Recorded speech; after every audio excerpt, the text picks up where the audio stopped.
Assalamu alaikum. Donc là, on va parler du coup du 71e degré de la foi, qui est celui de combler son époux ou son épouse. D'accord? Ça va dans les deux sens. Bon, après, on est d'accord qu'en islam, il n'y a pas de mariage entre hommes ou de mariage entre femmes. Donc voilà, donc là, il n'y a pas de débat. Ensuite, donc là, on va parler de plusieurs thèmes qui sont importants. Même si on en a déjà parlé dans prendre soin de sa famille, etc. Là, c'est vraiment le fait de se combler mutuellement, d'être proches les uns des autres, d'accord? Donc il faut satisfaire, donc c'est surtout l'idée de satisfaire les besoins émotionnels, physiques et spirituels de son conjoint. En fait, ça permet de se lier en fait entre vous, hein, d'accord, entre le couple. Mais après, du coup, ça c'est un degré qui n'est pas fait pour tout le monde parce qu'il y a des gens qui sont pas mariés, donc ça les concerne pas pour l'instant. Donc c'est pour ça que les degrés de la foi, en fait, quand vous regardez les hadiths, ils vous disent pas exactement pile poil ce qu'il y a. Il y en a 70 et quelques. Le prophète Mohammed sallam, Allahu a'lam, hein, mais je pense qu'il n'a pas été précis parce que chacun a des degrés qui sont pas les mêmes que d'autres personnes. Il y en a, ils n'ont pas de parents, donc ils n'ont pas d'autorité avec les parents ou de prendre soin des parents. Il y en a des fois, ils n'ont pas d'argent, du coup, bah, ils peuvent pas donner une sadaqa ou une zakat très élevée. Enfin, je sais pas, c'est un exemple, hein, mais ce que je veux dire par là, c'est bon, c'est un exemple maladroit, mais en fait, il y en a des fois, ils ont pas tous les degrés de la foi. Enfin, ils peuvent pas avoir tous ces degrés-là, d'accord? Enfin, bref. Donc, du coup, c'est pour ça que des fois, le mariage, par exemple, bah, si vous n'êtes pas marié, si vous êtes célibataire, même si c'est une obligation, enfin, c'est une obligation, ouais, c'est quasiment une obligation hein, de se marier. Euh, Même si aujourd'hui, c'est très compliqué de se marier parce qu'il y a des très mauvaises personnes. Euh, Comment dire? Ben, c'est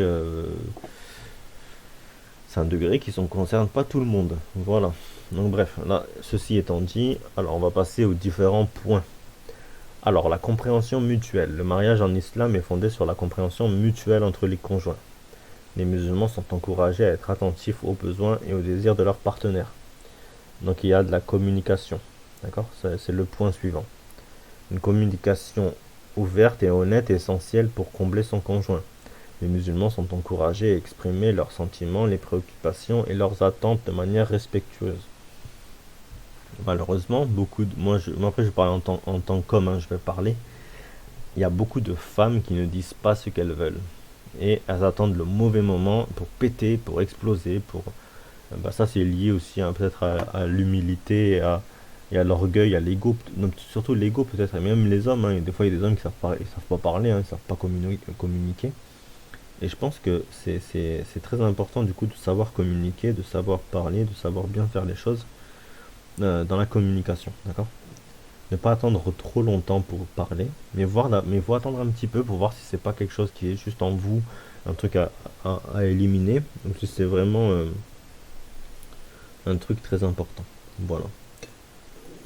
Ensuite, je voulais vous dire, ensuite. Du coup, oui, compréhension mutuelle. Donc, il faut apprendre à se connaître, il faut apprendre à se comprendre, il faut apprendre euh, vraiment pour essayer de voir si qu'est-ce qui peut faire plaisir à l'autre, d'accord? Il y a un livre très intéressant, un livre qui est pas islamique, hein, qui s'appelle Les hommes viennent de Mars et les femmes de Vénus. C'est un livre qui est très intéressant.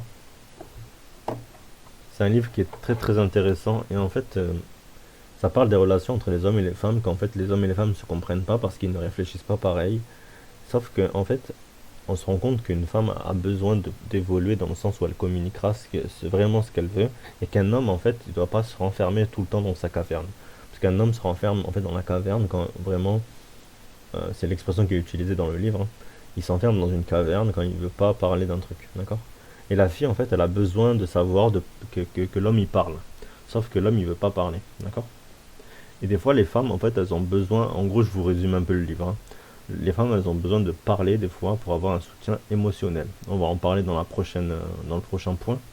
Et en fait, le soutien émotionnel, c'est malheureusement, c'est ce qui fait que parfois, ben, comment on appelle ça? Une femme a besoin de parler, mais n'a pas besoin de trouver de solution. Alors qu'un homme a besoin de trouver des solutions et ne veut pas parler. Voilà, en gros, c'est ça le problème. Donc les deux, faut qu'ils ils tendent vers l'autre. C'est-à-dire que l'homme, faut qu'il parle un peu plus et que la femme trouve des solutions un peu plus. Voilà. C'est une complémentarité d'un côté, hein, d'accord? Ils se complètent, les deux se complètent. C'est pour ça que l'écoute est très importante. Donc le livre, du coup, c'est Les hommes viennent de Mars et les femmes de Vénus. C'est un très, très bon livre qui est très court et qui est trouvable partout à moins de 10 euros, vous l'avez, hein, d'accord? Ensuite, donc le soutien émotionnel, on va en parler ici. Le soutien émotionnel est crucial dans un mariage. Les conjoints sont encouragés à être présents l'un pour l'autre pour les moments de joie et de peine, et à écouter activement et à offrir un soutien affectif. Respect mutuel. Le respect mutuel est une valeur fondamentale en islam. Les conjoints sont encouragés à traiter l'autre avec respect, dignité et bienveillance, reconnaissant les droits et les responsabilités de chacun. Voilà, le respect c'est normal, faut faire attention. Bon, je vais pas répéter ce qui est écrit. Ensuite, intimité physique. L'intimité physique est une partie importante du mariage en islam. Les conjoints sont encouragés à satisfaire les besoins physiques de leur partenaire de manière licite et conforme aux enseignements islamiques. Donc voilà, tout ce qui est sexuel, je pense, hein, ça parle surtout de ça. Et l'affection aussi, hein, il n'y a pas besoin de faire des trucs, voilà. Juste l'affection, se prendre dans les bras, ça suffit largement des fois, hein, d'accord? Ensuite, partager des responsabilités. Donc les responsabilités au sein du mariage doivent être partagées équitablement. Les musulmans sont encouragés à travailler ensemble pour répondre aux exigences de la vie quotidienne, pour faciliter une atmosphère de coopération et de soutien. Voilà, chacun fait des tâches, soit équilibré, et il n'y a pas de problème, hein. Un homme peut très bien faire la cuisine si la femme elle a deux enfants à aller chercher au boulot. Si l'homme il finit plus tôt, ben il peut faire un petit plat, etc. Ça c'est pas interdit, hein. Après si ça dépend, hein, si la femme elle travaille pas du tout, ben voilà, l'homme il a peut-être la femme elle a plus de choses à faire à la maison après. Enfin bref, ça c'est le partage des responsabilités et des tâches. Ça c'est chacun fait comme il le sent, mais n'ayez pas honte de faire comme à l'ancienne, ou n'ayez pas honte. Enfin bref, faites comme vous le sentez tant que c'est pas en contradiction avec, avec l'islam, quoi. Après, pour les enfants, vaut mieux que ce soit la femme qui les éduque, qui leur donne de l'amour, parce que du coup, la femme, enfin, d'après ce que j'ai compris, hein, c'est que la femme a beaucoup plus d'émotions, un quotient émotionnel qui est plus fort que l'homme en général. Et du coup, si la femme elle éduque les enfants, elle leur apporte l'amour. Et l'amour, c'est très important chez un enfant.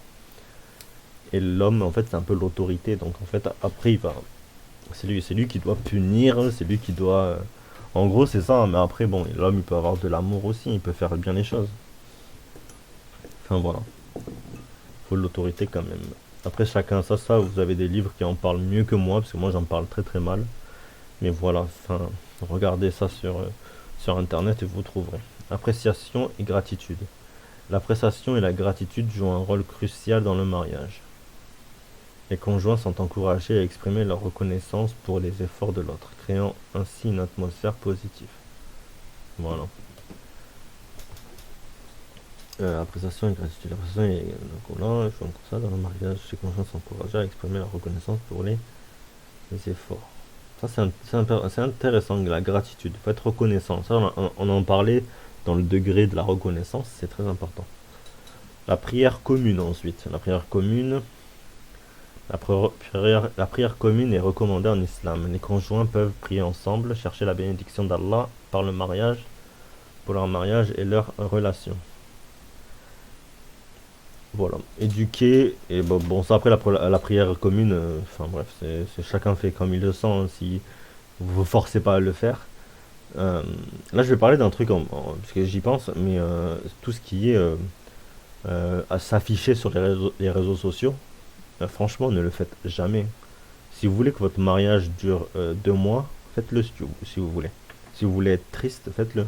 Mais sachez un truc, c'est que l'aïn, personne personne n'est exempté de l'ain. D'accord? Donc ça veut dire que si quelqu'un vous fait l'ain, même positif, hein, même si des gens qui vous trouvent magnifique, ça sera du mauvais œil. Donc vous affichez jamais sur les réseaux sociaux. Jamais, jamais, jamais, jamais. Vraiment. Enfin bref. Ça c'est très important. Et j'en vois trop qui se filment en train de faire la prière commune. Donc je comprends pas. Je comprends absolument pas. En plus c'est de l'ostentation, donc ça veut dire que c'est quelque chose qui est que si vous faites des bonnes actions à ce moment-là, si vous embellissez vos prières et tout, même si vous les embellissez pas, en fait, vous montrez un truc alors que peut-être que vous les faites pas tous les jours les prières communes. Mais quand vous le faites en mode tiens, on va montrer aux gens qu'on fait la prière commune, en fait, on s'en fout. En fait. Déjà de un, on s'en fout. De deux, c'est Dieu qui voit ça. C'est Dieu qui voit dans votre cœur si vous êtes sincère. Si vous n'êtes pas sincère et vous faites ça par ostentation, Dieu va vous punir pour ça. Il va vous supprimer vos hasanat. Car c'est compté comme du petit shirk, voilà, du petit shirk, de la petite association, d'accord? Donc c'est très grave, c'est très grave. Il y en a qui s'affichent comme ça en mode tranquillou, normalou. Je vais montrer. Enfin bref, je trouve ça vraiment ouf. Alors ensuite, la prière. Je parle de la prière commune et surtout de l'ostentation après, parce que c'est super important. Les musulmans sont encouragés aussi à éduquer et s'inspirer positivement eux-mêmes et leurs conjoints. Cela peut inclure le partage de connaissances, le soutien dans les efforts d'apprentissage et l'encouragement à la croissance personnelle. Le pardon et la réconciliation. Les erreurs et les malentendus sont inévitables. Les musulmans sont encouragés à pratiquer le pardon et la réconciliation. Chercher à résoudre les différends de manière pacifique. Voilà, voilà. Donc c'est terminé pour ce degré de la foi. J'espère qu'il vous aura plu. Mais c'est vraiment, ouais, c'est lié au couple, hein, d'accord? C'est vraiment lié au couple. Voilà, Inch'Allah, on se retrouve pour le prochain degré, Inch'Allah.